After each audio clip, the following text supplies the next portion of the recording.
Valentine's Day? February. How about Christmas? December. Independence Day? June. United Nations Day? October. New Year's Day? January. Labor Day? May. Nutrition Month is in? July. Very good answer. July. Very good. Bonifacio Day is in? Yes.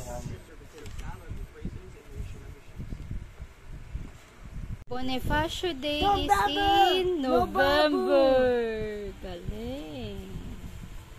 Graduation Day is in March. World Peace Day is in September.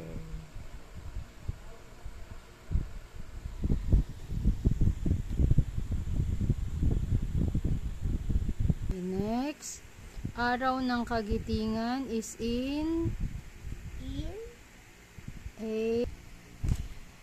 ano yung sagot? April.